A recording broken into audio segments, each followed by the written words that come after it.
My father lifted his glass and said, "Some kids make you proud. Others just fill up space." Everybody laughed. I smiled and responded, "Good thing I recently got my own place 3,000 m away." Then I continued, "No worries. You'll never need to save me a seat again." Ever felt like you were just background noise? Like your own family saw you as an inconvenience, a space filler? I know that gut-wrenching ache all too well. It started at a Thanksgiving dinner, the night my own father looked me in the eye and, with a chilling smirk, declared that some kids make you proud, and others just take up space. And the worst part? Everyone laughed. Everyone but me. That night, I walked away with a smile fixed on my face, but inside?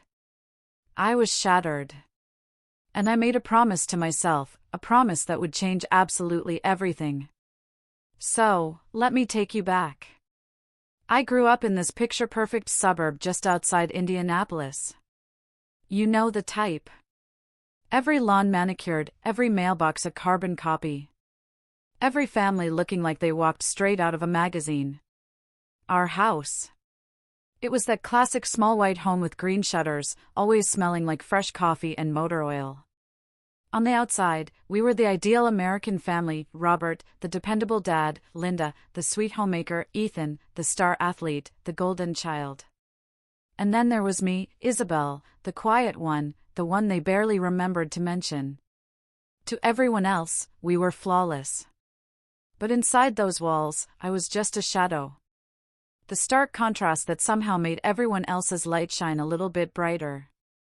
Ethan, my older brother, was always the star. Our hallway was practically a museum dedicated to his achievements. Silver footballs, gleaming medals, certificates, all lit up, reflecting my father's immense pride. I used to trace the engraved letters of Ethan's name on those plaques, my fingers lingering. I just wondered if my name would ever belong somewhere like that. When Ethan won, Dad would scoop him onto his shoulders, beaming. But when I won, Dad would just give my little ribbon a quick glance and say, "That's cute, honey. But don't forget Ethan's game is tonight." Honestly, I remember that sentence more clearly than any lullaby. It was the constant rhythm of my childhood. The relentless beat of blatant favoritism that just never, ever stopped. I was 10 years old. My first science fair. I'd built this cardboard volcano that actually erupted with baking soda and vinegar. Blue ribbon and everything. I spent weeks on it, sneaking into the kitchen late at night after everyone was asleep, meticulously testing proportions under the humming glow of the refrigerator light. I just thought, maybe this time, Dad would truly see me. But when I proudly showed him that blue ribbon, he just chuckled. "That's nice, Izzy," he said, barely looking up. "But make sure you're ready for your brother's big match tonight. He'll need all of us cheering." That worried us? Yeah, it never really included me. A couple of months later, it was my birthday. Mom baked me this small vanilla cake. No fancy frosting, no candles spelling out my name, nothing. "It's just family this year," she murmured. But the very next week, for Ethan's college acceptance, they threw him a massive backyard bash. Tense music, half the neighborhood was there. I remember standing by the window, watching the fairy lights flicker outside, seeing Ethan posing with his friends, holding a cake that proudly proclaimed to our star. That was the night. That was the moment I finally understood. In our family, invisibility wasn't some accidental oversight. It was a deeply ingrained tradition. Even something as simple as dinner had its own strict hierarchy. Our big oak dining table had 6 chairs, 4 for the adults and 2 smaller ones shoved down at the end. The kids' table. For years, even when I was practically an adult, even as my knees were bumping the edge, they never moved me. I'd sit there, listening to grown-up conversations I was never invited into. Every single time I tried to speak, I was met with these polite nods, a quick dismissal, or sometimes, the absolute worst, total silence. But Ethan could talk about anything: college football, cars, the weather. and Dad would just beam as if my brother had just recited Shakespeare. If I dared to bring up something I'd learned, like how honey never spoils, or that the light from distant stars is older than our planet, Dad would just frown. "You think too much, Izzy," he'd say. "You'll tire yourself out." My mom wasn't cruel. Not in the overt way my dad could be. She was just careful. The kind of woman who genuinely believed that keeping the peace meant keeping absolutely quiet. When my dad spoke, she'd just quietly fold napkins. When I cried, she'd whisper, "Don't make things harder for your father." Her softness, in a way, it hurt more than his harsh words. At least his sharpness, his rejection, acknowledged I was there. Her silence? It simply erased me. There's this old photo somewhere. Thanksgiving, maybe 2006. Ethan, my dad, both in matching shirts, grinning. And then there's me, off to the side. A blurry figure half out of frame, just holding a plate. My mom took that picture. Years later, I looked at it and I noticed how my smile just didn't quite reach my eyes. You can see it if you know what to look for. That quiet child trying so desperately not to take up too much space in her own home. But I kept trying. I tried everything to earn my way in: straight A's, scholarships, volunteering, even building robots from old radios. Nothing. None of it ever cracked that wall of indifference. In fact, the more I achieved, the more invisible I seemed to become. It was like my brightness somehow threatened to disrupt their perfect family portrait. I remember being 15. Ethan failed an exam, and my dad spent the entire weekend glued to his side helping him study. That exact same weekend, I got this letter. I'd been accepted into a state science competition.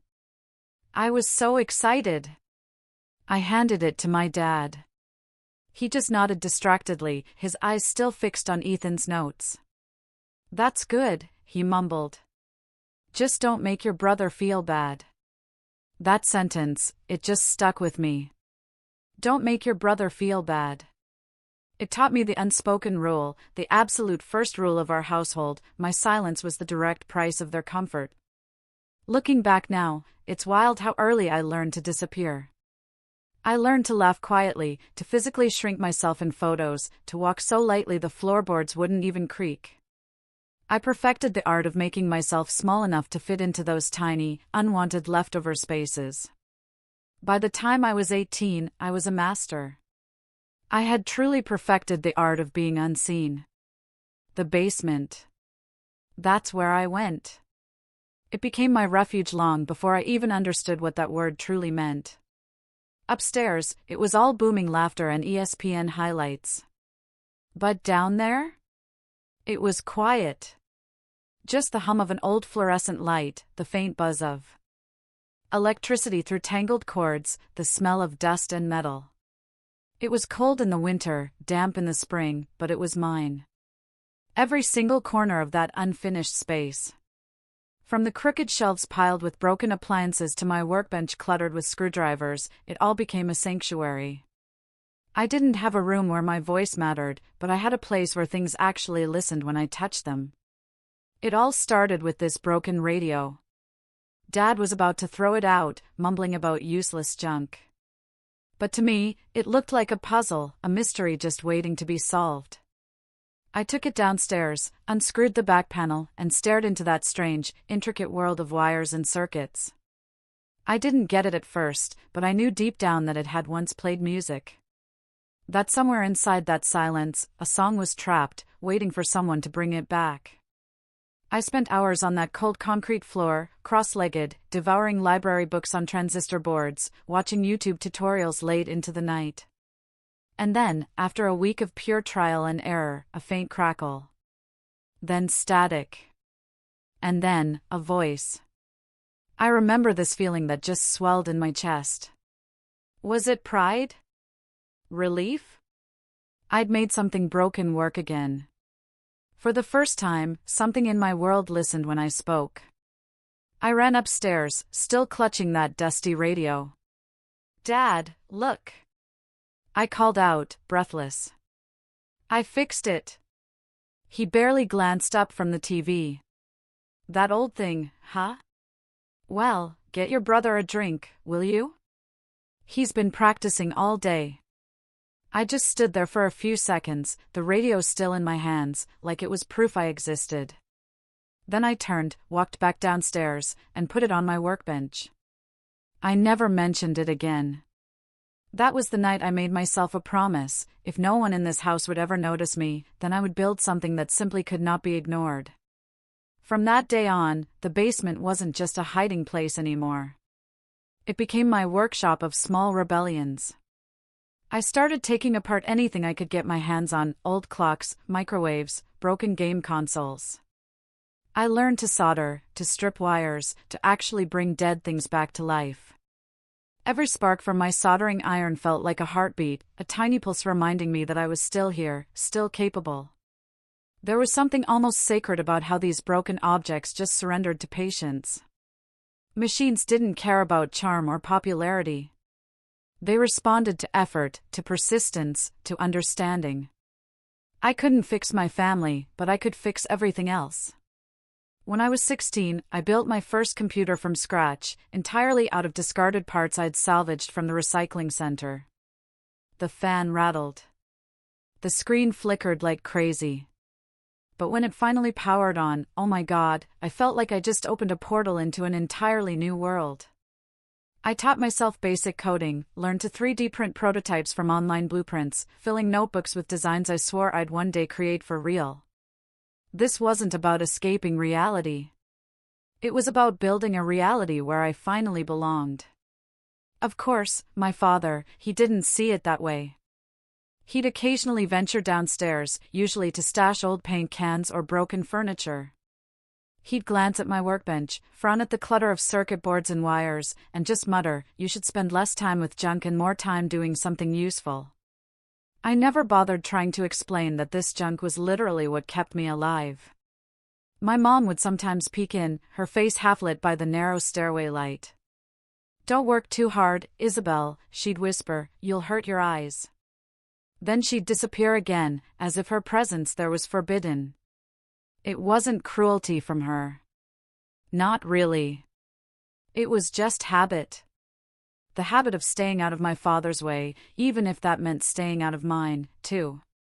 One afternoon, I stumbled upon these old speakers in the garage. They were Dad's from back when he used to spin vinyl. The wood was warped, a speaker cone torn, wires frayed.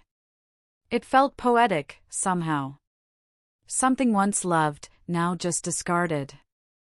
I spent 2 whole nights meticulously repairing them, rewiring terminals, sanding edges, sealing every crack with resin.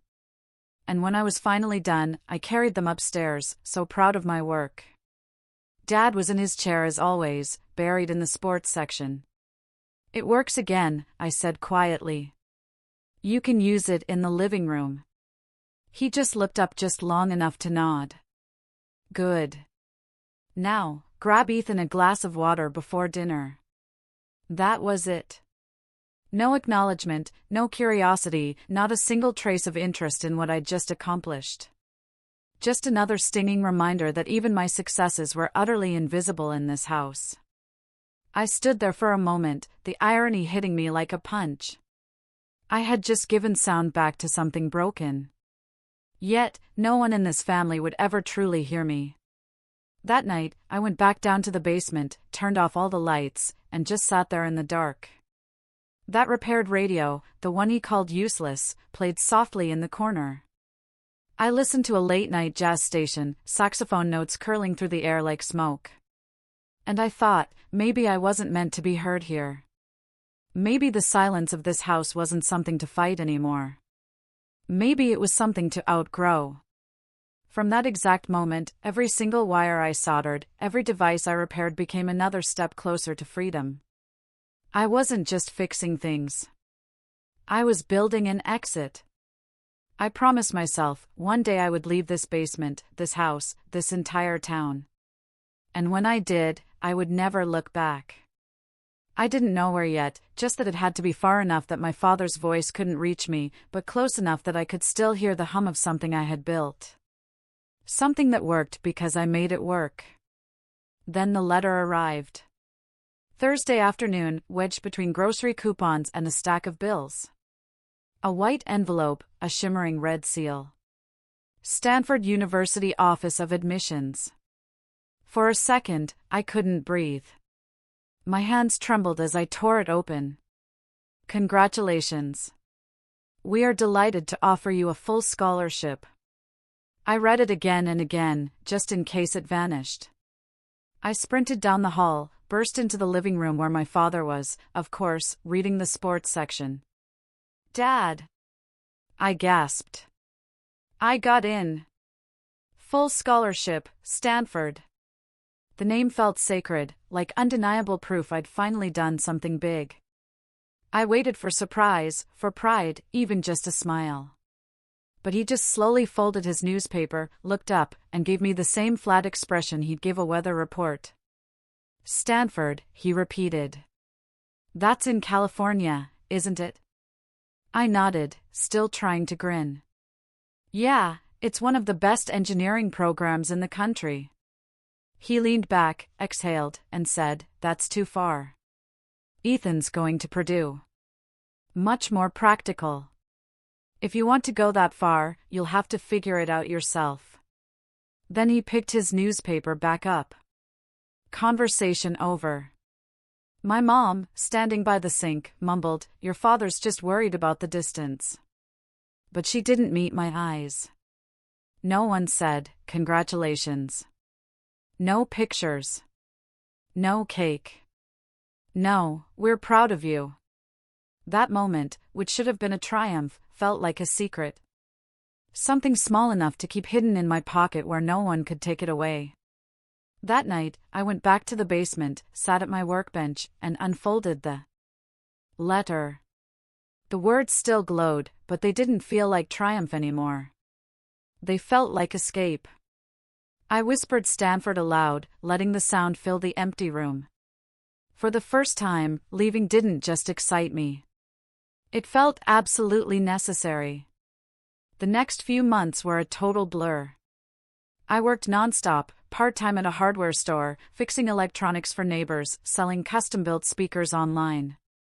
Every dollar I earned was another inch of distance between me and that house. Meanwhile, Ethan had this huge graduation party that took over the entire backyard. My dad was there, beaming in his favorite polo, smiling in every single photo beside his golden boy. When it was my turn to leave, there was no party, just a quiet morning and a half-packed suitcase. At the airport, the air smelled like coffee and antiseptic. My mom gave me a quick, almost cold hug. Call when you land, she whispered. My dad just stood there beside her, stiff, arms crossed. I tried one last time. I'll send photos when I get there, I offered. He just nodded, looking somewhere past me. Just make sure you don't forget where you came from. When it was time to board, I turned back. He wasn't even looking. He'd already turned towards the parking lot, his figure shrinking into the distance. My mom followed, head down, through the glass wall. I pressed my hand against the window, watching their silhouettes fade. My palm left a faint print on the glass, a mark that would vanish as soon as the next flight took off.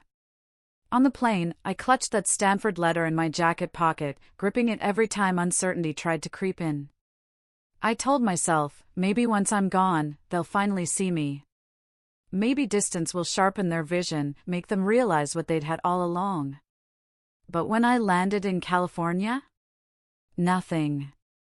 No, we miss you. No, we're proud. Just silence. Absolute, crushing silence. Those first few weeks at Stanford, they were dizzying. The campus itself felt like an entirely different planet, red-tiled roofs, sunlight filtering through palm trees, students in sweatshirts touting clubs I'd never even heard of. I walked across the Stanford Oval feeling like such an imposter, like I'd accidentally stumbled into someone else's dream. My roommate's parents actually flew in from Seattle to help her unpack. Flowers, photos, tearful goodbyes. I stood by the window, pretending not to watch, my hands just empty. At night, I'd lie in my dorm bed, staring at the ceiling fan, my mind replaying that airport scene, my father's back to me, my reflection in the glass. I'd traveled 2,000 miles, but the distance inside me? That had doubled. It wasn't just physical geography anymore. It was silence etched into me like a second skin. So, I poured all that emptiness into my work.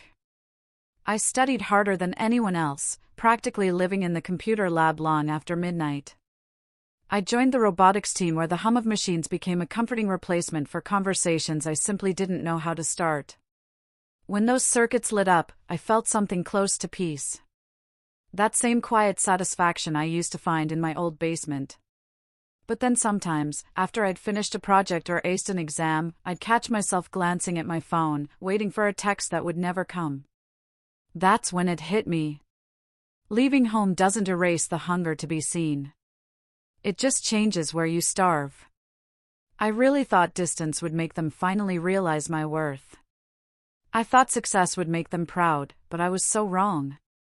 It only made the silence even louder.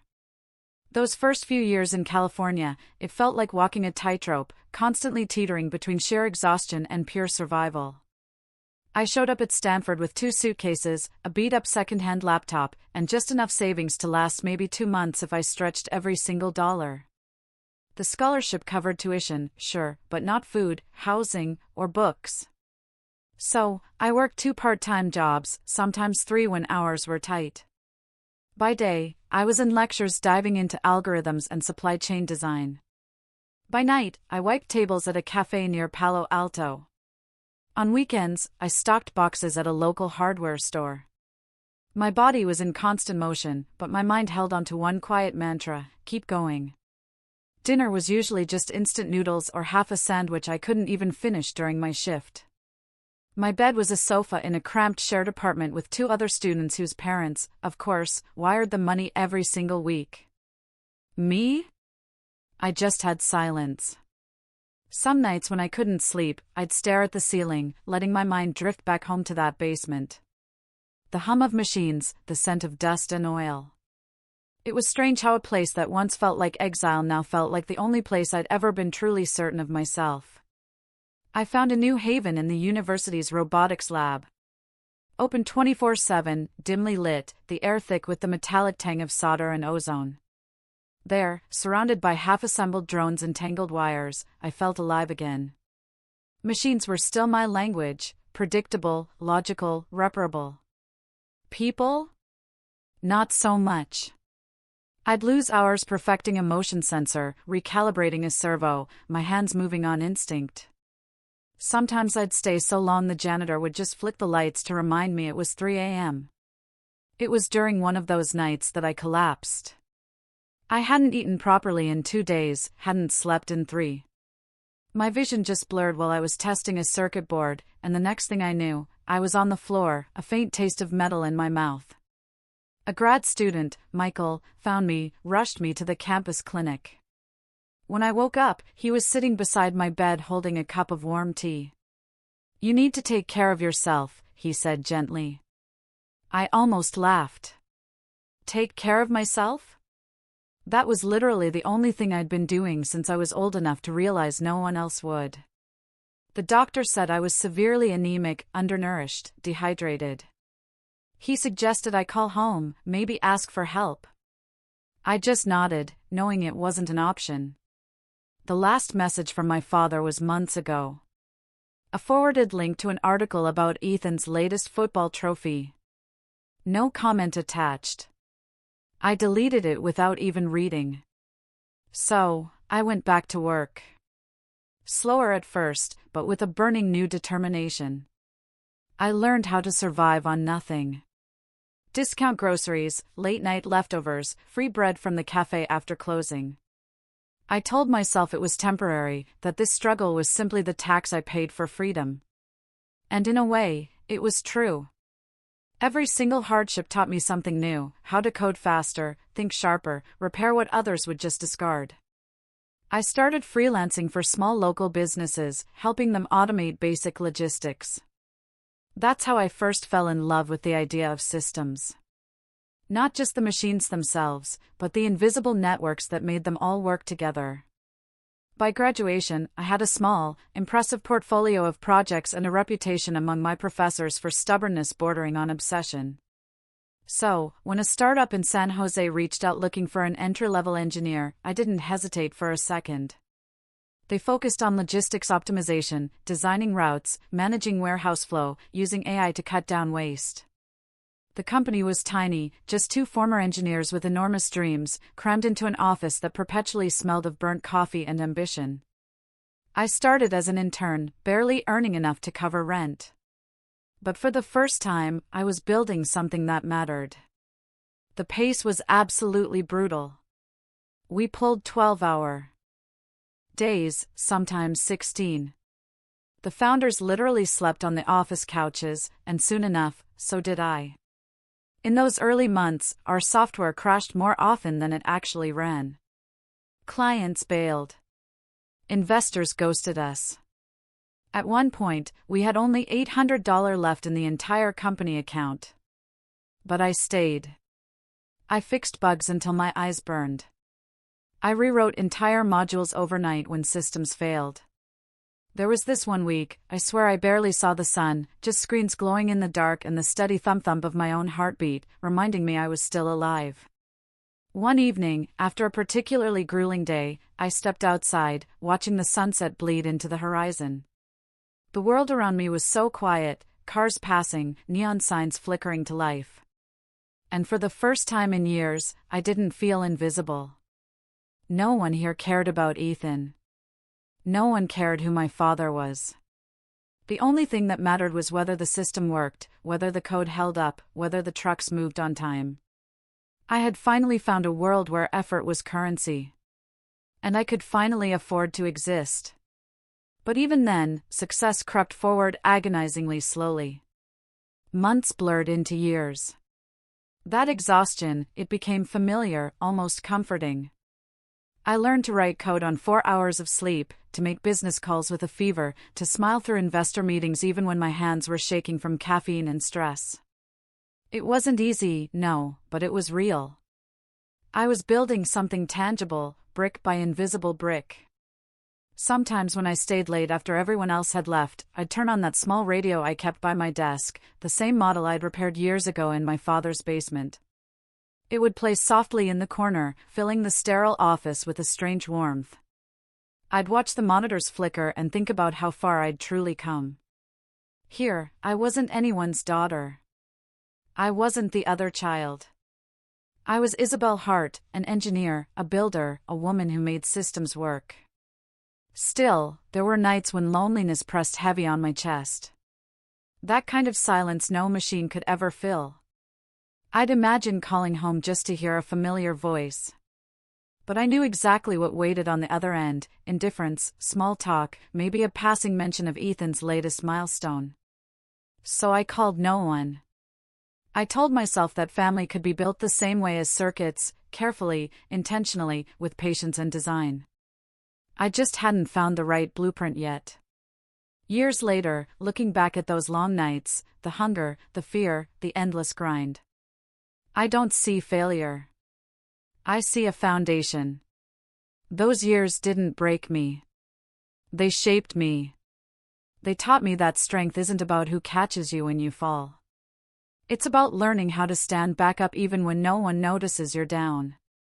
I used to think I needed someone to lean on. But the truth was I didn't have anyone. So I learned how to become the thing I needed most. I became my own anchor, my own safety net, my own place to land. And that, I realized, was the beginning of everything. Success, when it finally arrived, came almost without warning. One day, I was practically living on a worn leather couch in the corner of the office, scarfing leftover pizza while debugging our routing algorithm. The next, our software was being used by hospitals all across California. It started small, just a few regional clinics testing our logistics system to track medical supply deliveries in real time. Then the pandemic hit. And suddenly, every hospital in the state needed exactly what we had. Demand exploded overnight. The chaos that shattered other companies, it became the wind beneath our wings. Our platform, once held together by endless late nights and borrowed servers, became the unseen backbone of an entire medical network. We optimized routes for ventilators, masks, oxygen tanks. Our dashboards predicted shortages before they happened, rerouting trucks across states, literally keeping ICUs from collapsing. For months, I barely left the office. My team slept on folding cots between workstations, surviving on pure caffeine and adrenaline. Every single ping from my phone, signaling another shipment delivered, another hospital saved, felt like undeniable proof that my years of quiet, unseen work finally mattered. News outlets picked up the story. Small California startup redefining emergency logistics. My inbox was flooded with interview requests and partnership offers. Then one morning, I opened an email from Forbes. Congratulations. You've been selected for the 30 Under 30 list in healthcare and technology. I just stared at the screen for a long time before it truly sank in. That basement girl, the one who used to solder old wires together while her father bragged about her brother. She had just made it into a magazine her parents kept on their coffee table. The ceremony was held in San Francisco, all glass and gold, the kind of place where every surface practically screamed success. Reporters buzzed around, cameras flashing. People shook my hand, congratulating me on changing the game. I smiled. I thanked them. I posed for photos under bright lights that made my eyes sting. And then a journalist, perfect posture, a voice like honey, leaned in during a live interview. So, Isabel, she said, how does your family feel about your success? The question caught me completely off guard. For a second, I froze. Not because I didn't know the answer, but because I absolutely did.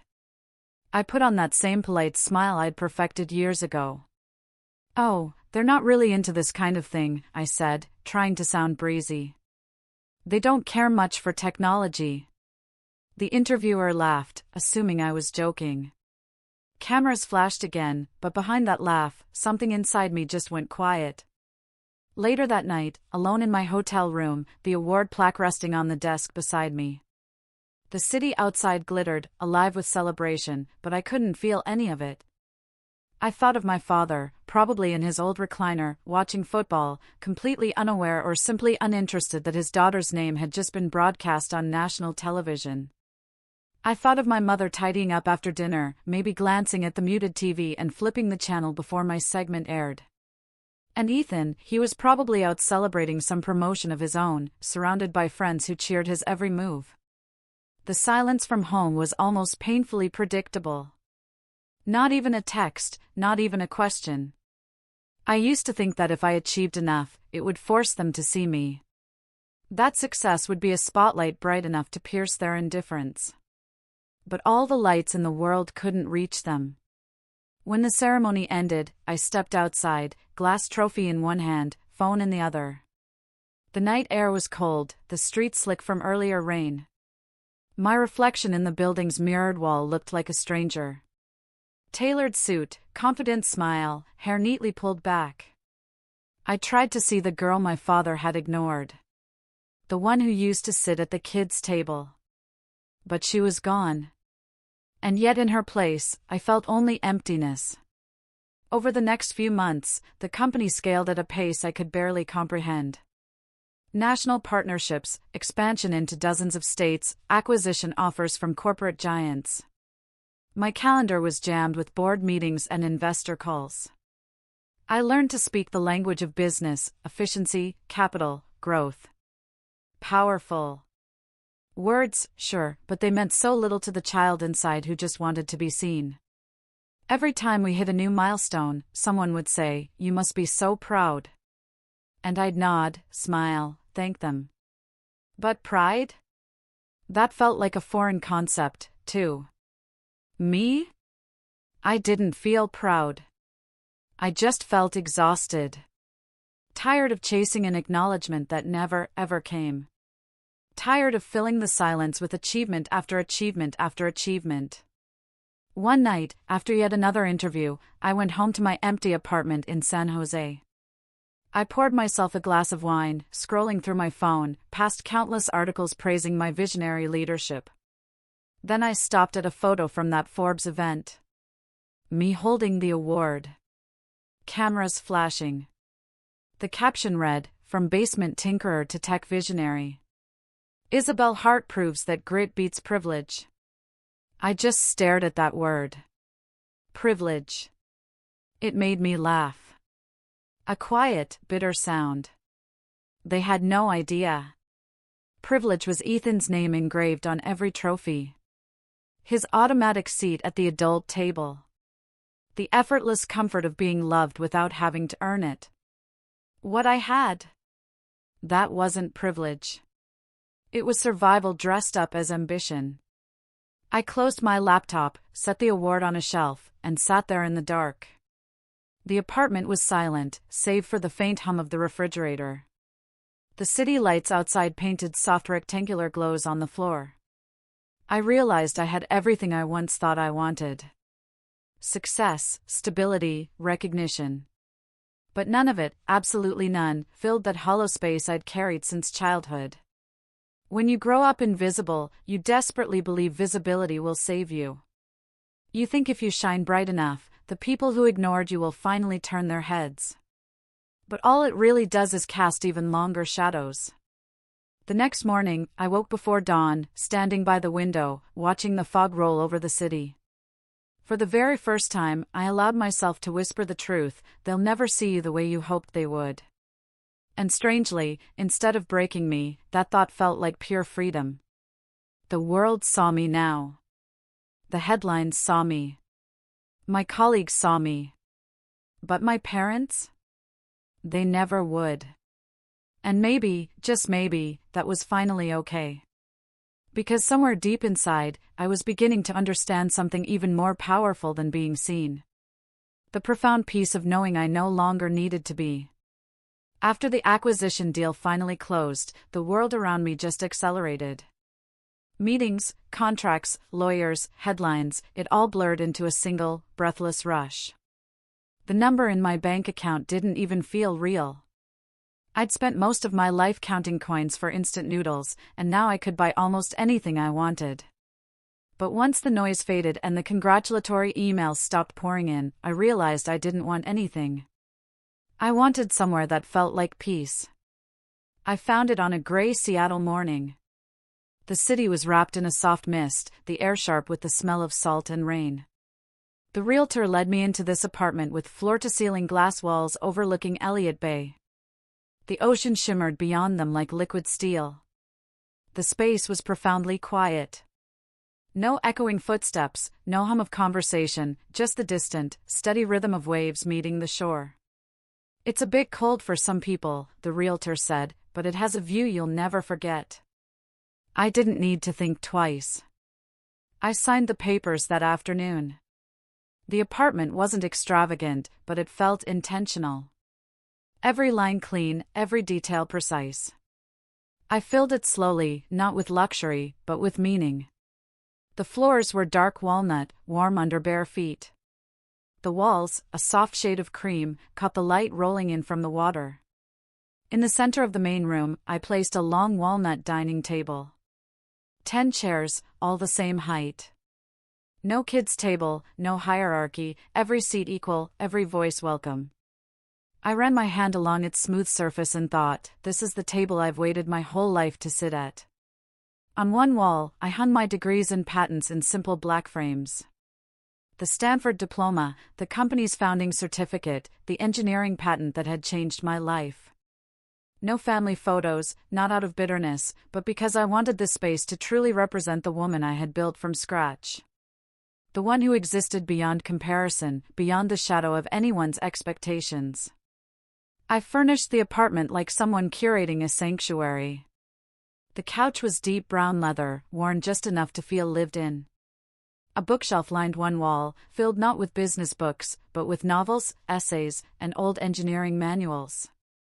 The kitchen gleamed with polished marble counters, though most nights all I cooked were simple meals, soup, bread, tea. The bedroom faced the bay, where the early sun melted through the fog, painting the walls with silver. It was everything my childhood home wasn't. Quiet, balanced, mine. One of the very last things I brought into the apartment was that old radio, the same one I'd repaired as a teenager in my father's basement. It was scratched and faded now, the metal knob stiff from years of use. But when I placed it in the corner of the living room and turned it on, it still worked. The speaker crackled. Then a soft tune emerged. Static and melody blending like a cherished memory. That sound filled this room differently. Back then, the radio had been my only proof that I could bring something broken back to life. Now, it played in a place that existed because I had done exactly that with my life, not just with wires.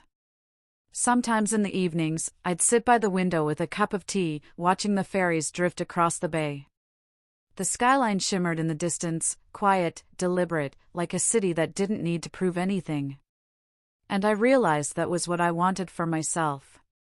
For years, I'd chased success like a starving person chases warmth, believing that once I had it, I'd finally feel whole.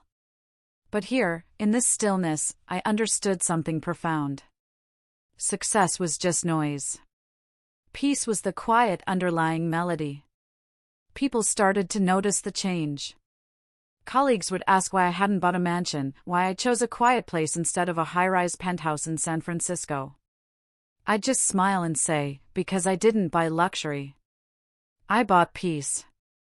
And it was true. This wasn't a prize. It was a reclamation. Every plank of wood, every piece of glass, every inch of silence was mine, earned through years of invisibility, hunger, and stubborn persistence. In this apartment, I could finally breathe. I could play music without turning the volume down. I could eat dinner at my own table without waiting for permission to speak. I could look around and see a life that no one had given me and no one could ever take away.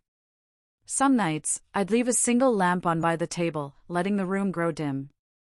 City lights flickered through the window, dancing across the glass walls like ripples of gold.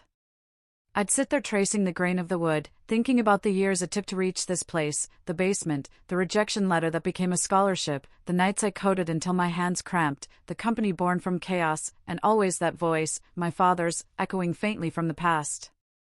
Some kids make you proud, others just take up space.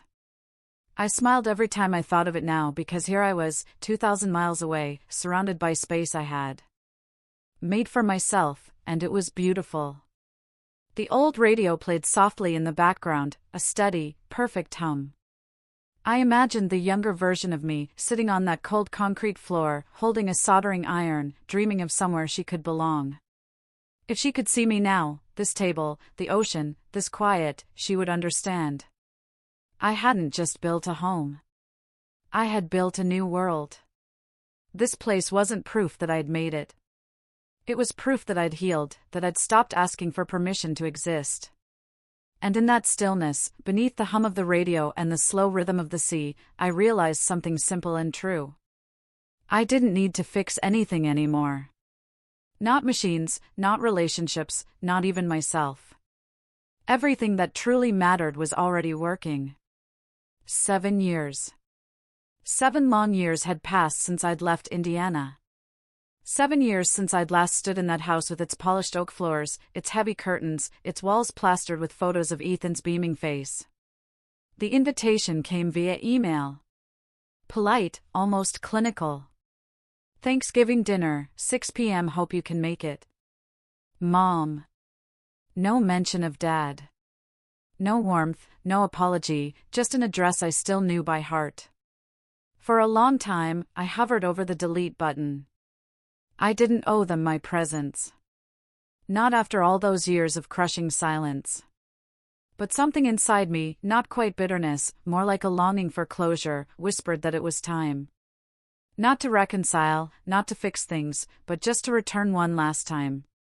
To see the people who had once made me feel so small, but now from the vantage point of a woman who was no longer small. The flight to Indianapolis felt surreal. I watched the clouds roll beneath the wing, thinking about all the miles, all the life between the girl who left and the woman who was returning. I wasn't going back to prove anything. I didn't need to. My life in Seattle had already answered every unspoken question. But this, I told myself, wasn't about victory. It was about ending the story on my terms. When I pulled into the driveway of my childhood home, everything looked smaller. That massive maple tree that once seemed enormous, it barely brushed the second-story windows now. The porch light still flickered just like it always had because no one had ever bothered to fix it. Inside, the familiar, almost painfully nostalgic scent of roasted turkey and cinnamon filled the air. My mother opened the door, her smile nervous. "You look different," she said. "Older." I smiled softly. "Time does that." Ethan was already at the table, his wife beside him, their 2 kids silently engrossed in iPads. My father sat at the head as always, carving the turkey with almost mechanical precision. He looked older, too. Hair thinner, shoulders slightly stooped. But his presence still filled the room like static electricity. When he finally looked up and saw me, there was a flicker of something in his eyes. Surprise, maybe. Then it vanished. Dinner began with strange small talk. The usual updates: Ethan's latest promotion, the kids' school achievements, the new car. No one asked about Seattle or my company or the Forbes list. I didn't mind. I wasn't there for their curiosity. I cut my food slowly, listened, smiled when polite. The clinking of silverware on porcelain filled the awkward gaps between words. Then, as the plates cleared, and the second bottle of wine was opened, my father lifted his glass. "A toast," he declared, and the room instantly quieted. His voice was exactly the same, calm, deep, demanding attention. He looked at Ethan, then at me. "Some kids make you proud." His lips curved into that familiar smirk. "And others just take up space." Oh. The laughter came easily, just like it always had. Ethan chuckled. His wife covered her mouth, trying to hide a grin. Even the children giggled, not understanding the cruelty. My mother looked down at her plate, just like she always did, wanting to disappear. For a second, that old ache, that instinct to shrink, to let it pass, to pretend it didn't hurt, it rose in my chest. But the woman sitting there wasn't the girl who once hid in the basement.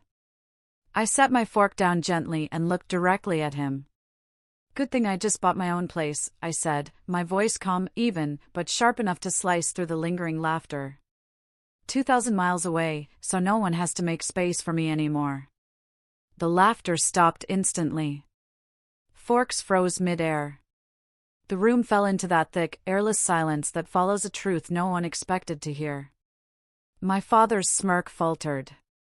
He blinked as if he wasn't sure if I was joking. My mother finally looked up, her eyes wide with shock. Ethan shifted in his chair, suddenly fascinated by his glass. I held my father's gaze, not with anger, but with something far more dangerous, pure indifference. Then I smiled. "Thank you for dinner," I said quietly, pushing my chair back. The food was lovely. No one moved as I stood. I walked around the table, my heels clicking softly on the wood floor. At the doorway, I paused, turning back one last time. I took in the scene. The table where I was never enough, the faces that had never really seen me. "Happy Thanksgiving," I said. "And don't worry, I won't take up any more space." Then I left. The night air outside was cold and clean. The sky above a deep indigo, scattered with stars. I walked down the driveway to my rental car. The sound of the door closing behind me sealed something far bigger than just a meal. It sealed a lifetime. As I drove away, I didn't feel triumphant. I didn't feel angry. I just felt free. For years, I'd mistakenly thought that healing meant reconciliation, that peace required understanding. But now I realize sometimes peace is simply walking away without the need for anyone to follow. The road stretched ahead, empty and quiet, my headlights carving tunnels through the dark. I rolled the window down, letting the cold wind whip across my face. That old radio? Yes, I brought it with me. It sat on the passenger seat, playing a faint, crackling song from some late-night station. And as I listened, I thought of the girl I once was, sitting at the kids' table, small, invisible, waiting for her turn to belong. I wanted to tell her this: you never needed a seat at their table. You were always meant to build your own. When I reached the edge of the city, I looked in the rearview mirror one last time. The house was far behind me, swallowed by the dark. I didn't need to see it anymore. I had already left the part of me that needed it there, and she could finally rest. I didn't win that night by saying something clever. I didn't win at all. I simply stood up and walked away. And that? That was enough. Christmas that year arrived wrapped in the soft gray mist of the Pacific Northwest. That magical kind of mist that blurs the line between sea and sky until everything feels like peace. In the week leading up to it, my apartment by the bay slowly transformed. Evergreen wreaths hung over the glass doors, threaded with crimson berries and golden lights. That long walnut table, once so empty, now gleamed under the gentle glow of candles. For the first time since I'd bought this place, I wasn't preparing for solitude. I was preparing to share it. It started as a simple idea, a quiet antidote to the hollow echo of that Thanksgiving night. I didn't want to spend Christmas pretending the silence from my family didn't sting. I wanted to fill that silence with something real, something human. So, I opened my door to everyone who had ever been made to feel small, unseen, or forgotten. I wrote the invitations by hand, to my former robotics professor at Stanford, Dr. Lang, who once told me, "The world needs more quiet builders." To Nora, a fellow engineer who'd been laughed out of her old job for standing up to her boss. To Miguel, my neighbor, a single dad working double shifts, still coaching his son's soccer team. To an older couple from my building who'd lost touch with their own kids. To my cousin Sarah, the only relative who ever dared to defend me at those family dinners, even when it cost her their approval. And most tenderly of all, to my grandmother. When I called her, her voice cracked on the other end. "Seattle? Oh, sweetheart, that's so far." "Grandma," I said, smiling into the receiver, "I'll send the ticket. You just bring yourself." She chuckled softly. "You sound like your mother used to, before she learned to whisper." On Christmas Eve, the first snow of the season dusted the city in quiet silver. Inside, my apartment glowed like a lantern. The table was set with white porcelain plates and clear crystal glasses, their reflections dancing in the candlelight. Sprigs of pine and cranberry ran down the center like a miniature winter river. The air smelled of rosemary, butter, and salt. The chef I'd hired, a local named Mason, had filled the kitchen with the scent of roasted salmon and fresh bread. A playlist of soft acoustic carols floated through the space, just loud enough to feel like warmth. One by one, they arrived. Nora first, with a bottle of wine and a laugh that cut through the cold. Dr. Lang brought a book wrapped in newspaper, muttering he hadn't had time for proper paper. Miguel and his son brought homemade flan, still warm in its tin. My grandmother arrived last, her small frame bundled in a red coat, her eyes shining brighter than the lights around us. When everyone had settled, I stood at the head of the table. For a moment, I just looked at the faces turned towards me, each one marked by their own version of resilience. Then I said, "I know some of us didn't have a place to go this Christmas, but tonight, I wanted to make sure everyone had a seat. No one at the kids' table, no one in the corner, no one forgotten." Laughter rippled around the table, gentle, genuine. I sat down, and for the first time in years, I didn't feel like an outsider in my own story. Dinner unfolded in slow, beautiful waves. Mason brought out cedar plank salmon, wild mushroom risotto, warm sourdough. Wine flowed easily, and the conversation even easier.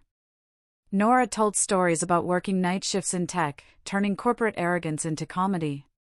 Dr. Lang recounted the time I'd accidentally flooded the robotics lab with foam during an experiment. Everyone laughed so hard I nearly spilled my drink. Miguel's son, a bright-eyed 9-year-old, challenged everyone to a trivia game he'd made on his tablet, and somehow he beat all of us. The table was alive. Clinking glasses, shared laughter, hands reaching for bread. No competition, no hierarchy, just connection. Between courses, I slipped into the kitchen to refill a tray of drinks. My grandmother followed me, quiet as always. She stood beside me for a moment, watching me work, then said softly, "You know, Isabel, I've sat at a lot of tables in my life, big ones, small ones. Ones where people spoke too loudly, and ones where no one spoke at all. But this," she gestured towards the laughter drifting from the dining room. "This feels like the first real family dinner I've been to in a long time." I swallowed hard, blinking back tears. "It's not really family, Grandma. Not by blood." She smiled, reaching for my hand. "No, sweetheart. Better. It's by choice." When we returned, dessert had already begun. Slices of flan passed around, plates cluttered with crumbs and joy. Someone had turned up the music slightly, and a few people were singing along softly.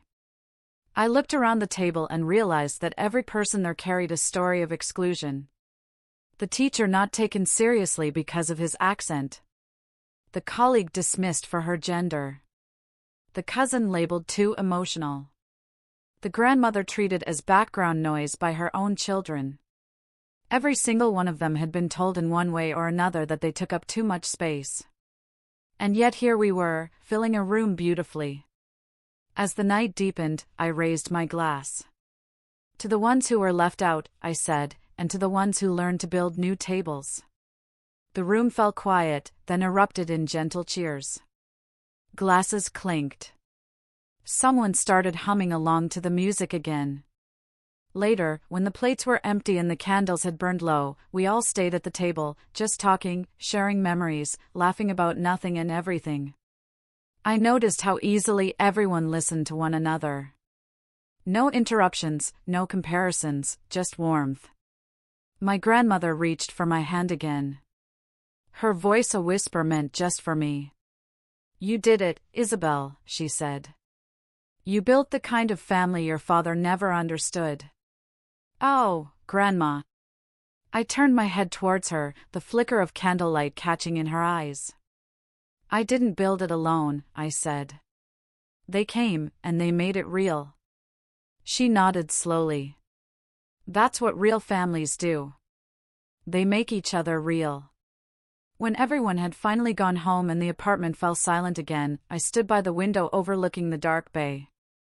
Snow still fell, soft and endless.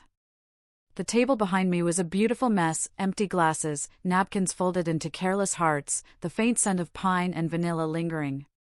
I thought about the home I had grown up in. The rigid lines, the quiet expectations, the laughter that never reached me. And then I looked around this room, filled hours earlier with imperfect, ordinary people who had chosen to show up, to care, to belong. In that moment, I understood something I never had before. Family isn't where you come from. It's where you are seen. No one here shared my last name. But every heart that had walked through my door that night had left behind a piece of grace, a spark of healing, a fragment of the love we were all still learning how to give. I walked over to the corner where the old radio sat.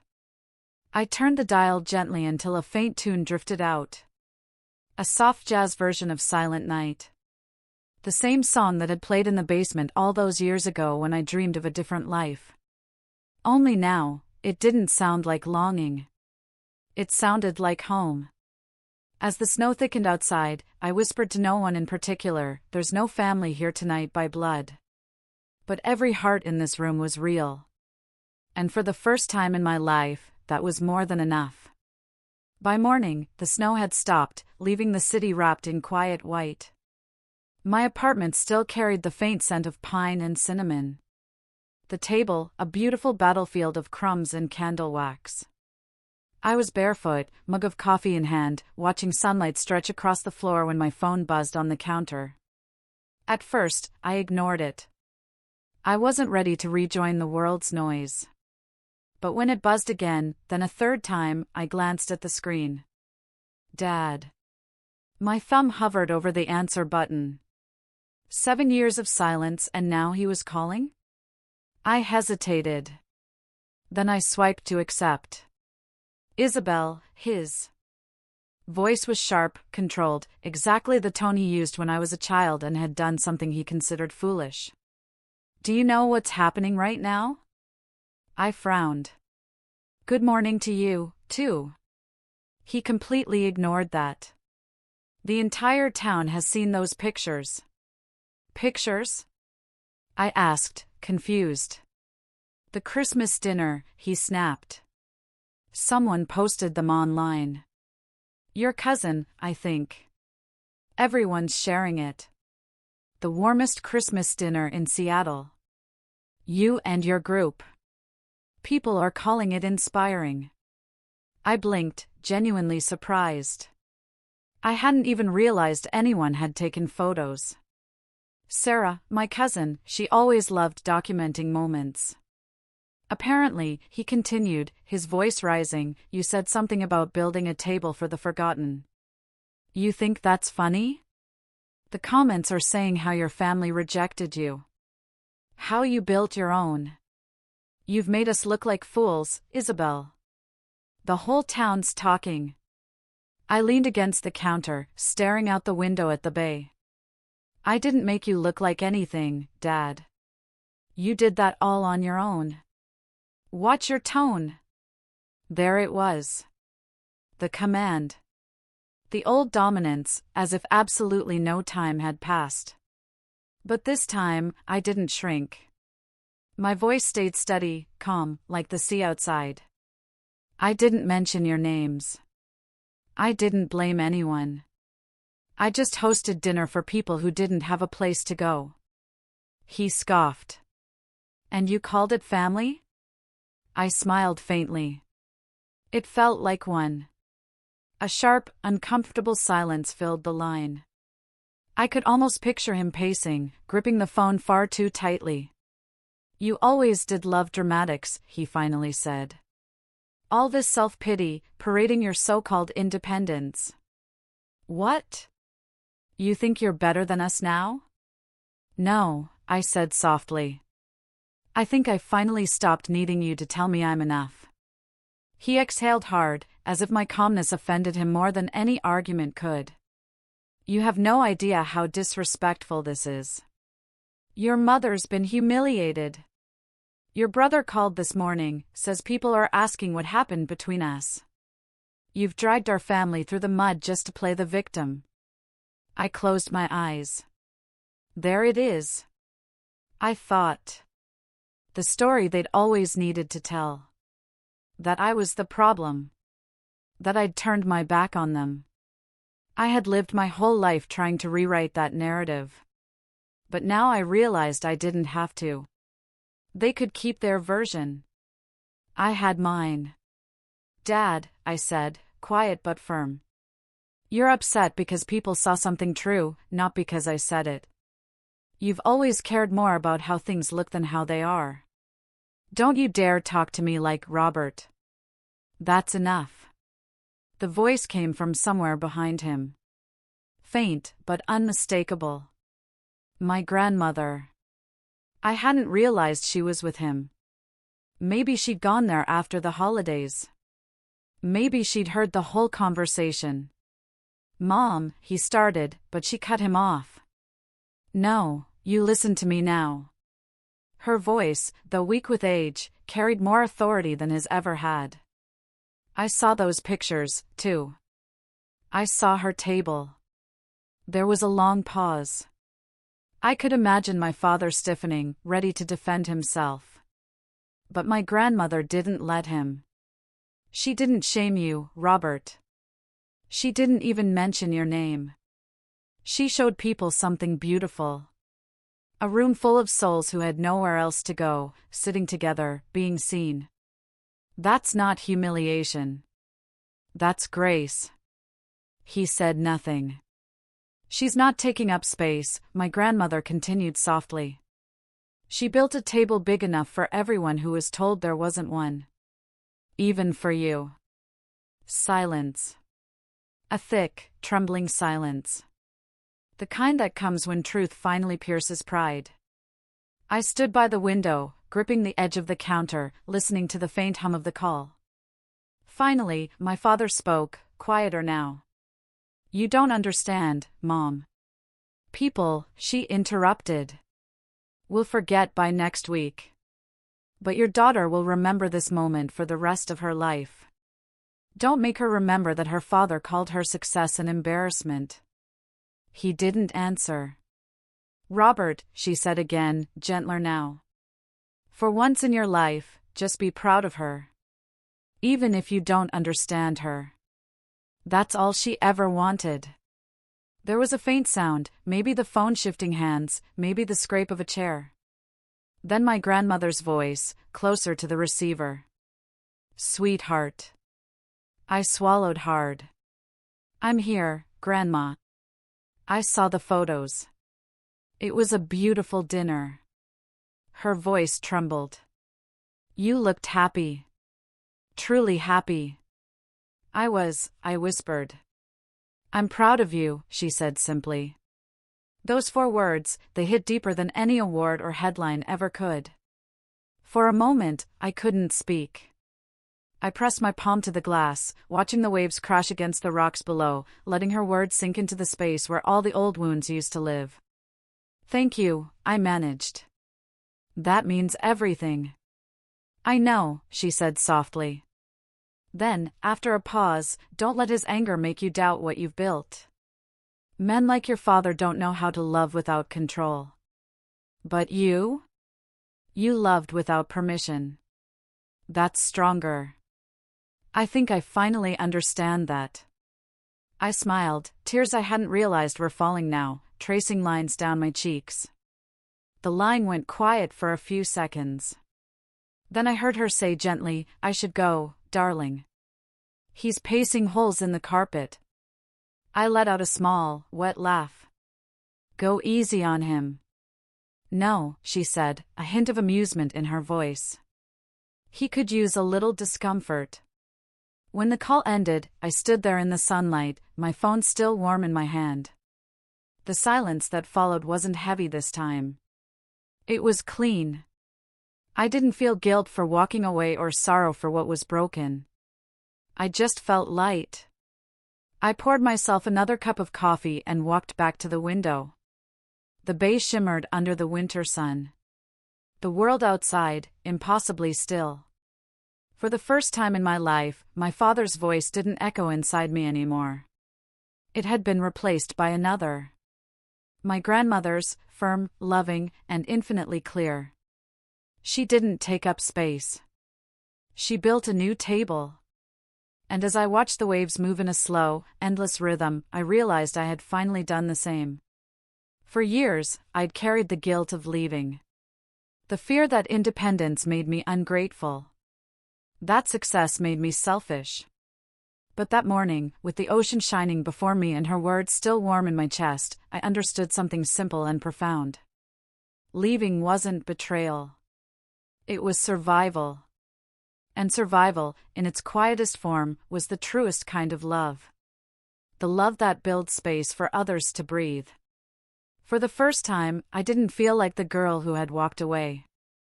I felt like the woman who had arrived. New Year's Eve that winter crept in quietly, not with the usual fireworks and noise, but with a profound stillness, the kind that feels like a page gently turning. The bay outside my window shimmered in soft blues and silvers, city lights reflecting on the water like 1,000 quiet candles. A week had passed since that call from my father, and my grandmother's words still echoed in my chest. She didn't take up space. She built a new table. I sat at my desk that morning, watching the slow fall of snow against the glass, and typed a short message. New Year's Eve dinner. If you and Mom would like to come, there's a seat for you, but only if everyone agrees to sit at the same table. No head, no kids, no hierarchy. Equal seats, equal voices. I hovered over the send button for a moment, my thumb trembling slightly. Not from fear, but from something quieter. Acceptance. Then I pressed send. I honestly didn't expect a reply. But 2 hours later, one arrived. It was from my mother. We'd like to come. Your father said, yes. The words were simple. No apologies, no explanations, but they were enough. That evening, I set the table again. 10 chairs perfectly aligned, candles flickering softly, the sea beyond the windows stretching into darkness. This same table, which had once felt like a symbol of defiance, now felt like an invitation, not for reconciliation, but for understanding. At 7 sharp, the elevator chimed. When the door opened, my parents stood there. Both looked smaller than I remembered. Time had carved fine lines around their eyes, and the confidence they once wore like armor seemed to have faded. My father's posture was still stiff, his pride intact, but his eyes flickered with something new. Uncertainty. My mother smiled nervously, clutching a small box wrapped in silver paper. "Hi, Isabel," she said softly. "Hi, Mom. Come in." They stepped inside, glancing around the apartment. My father's gaze lingered on the wall where my degrees and patents hung, framed, proof of a life they had chosen not to see. He said nothing, but I saw the faint tightening of his jaw. Dinner was quiet at first. The air was thick with the careful politeness of strangers trying to remember how to speak to one another. I served roasted halibut, rosemary potatoes, and wine from a small Oregon vineyard. My mother complimented the view, the food, the candles, anything but the distance between us. My father mostly just listened, pushing his fork around his plate, occasionally glancing at the radio in the corner. Finally, it was my mother who broke the silence. "You always liked music," she said softly, nodding towards it. "Even when you were little, you used to fix that old thing downstairs. Remember?" I smiled faintly. I remember. A long pause stretched across the table. The city lights danced through the glass behind them, painting soft gold across their faces. Then, unexpectedly, my father spoke. He hesitated, his voice slower now. Maybe I didn't see it. I looked up. "See what?" He exhaled. "What you were doing? Who you were becoming. I thought Ethan was the one who needed us more. You always seemed self-sufficient." My mother nodded slowly. "I think I told myself you were fine, Isabel. You never complained. You just kept going. I didn't realize that silence doesn't mean peace." Her words landed gently, without defense or excuse. Just a kind of raw, late honesty. I didn't rush to fill the silence. I wanted to let it breathe, to let them feel the weight of what was being said. My father looked down at his hands. "I shouldn't have said what I said that night," he murmured. "The toast." I let out a small breath. Not quite laughter, not quite forgiveness. "It's all right," I said softly. "You are right in a way. Some kids do make their parents proud. Others just make themselves free." He looked up, startled by the calmness in my voice, but there was no anger there, only truth. The rest of the evening passed in fragments of memory, small stories, laughter that felt tentative but real, pauses that weren't uncomfortable anymore. For the first time, we weren't a hierarchy. We were just 3 people sitting at the same table, learning how to exist without the old rules. Ethan had been invited, but he hadn't come. My mother mentioned him once, then stopped, sensing it wasn't the night for comparisons. After dinner, I poured us each a glass of champagne. Midnight was only minutes away. I stood and walked towards the balcony, the crisp night air meeting my face as I opened the glass door. Behind me, the city hummed. Fireworks readied in the distance, laughter spilling from nearby apartments. My parents followed, standing quietly on either side of me. The sea below shimmered in the moonlight, the sound of the waves rising and falling like a slow breath. I raised my glass and said softly, "To new tables. And to equal seats." My father looked at me, then nodded. "To equal seats," he echoed. For the first time in my life, the words didn't sound forced. We stood there as fireworks bloomed above the water, bursts of red and gold lighting the sky. I thought about every dinner table I'd ever sat at. The kids' table that made me invisible. The family table where I was an afterthought. The empty table in my Seattle apartment that became a symbol of self-respect. And now this one. Imperfect, quiet, human. When the last firework faded, my parents said good night. My mother hugged me for a long time before leaving.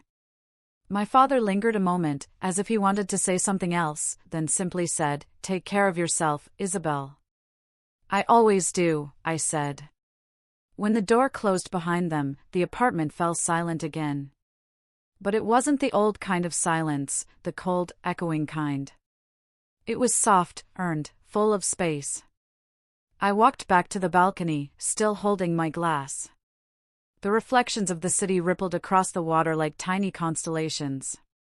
I took a slow sip, feeling the bubbles sting the back of my throat, and whispered into the night. Some kids make their parents proud. Others make themselves free. The words drifted into the air, dissolving into the sound of the sea. Inside, the candles on the table flickered, their flames swaying gently. The radio hummed a slow jazz tune, the same one I'd played on Christmas. I stood there for a long time, listening to the soft rhythm of the city, to the heartbeat of a life I had built without permission. Then, turning towards you, towards the invisible audience that has followed my story all this way, I'd say quietly, if you've ever been told that you take up too much space, remember this: you can build your own place. And if you do it with heart, with courage, with love, it won't just be a place. It will be a whole world. The music would swell softly as I set my glass down on the railing. Don't wait to be invited to their table, I'd add. Build your own, and make it wide enough for everyone who was once told they didn't belong. The scene would linger. The woman standing against the sea, the lights of Seattle behind her, the radio still whispering the same soft tune. Then slowly, the camera would fade to black, and with it would come peace. Not the peace of being accepted, but the peace of being free. So, tell me, have you ever felt like you had to build your own table? What did that journey look like for you? I really want to know.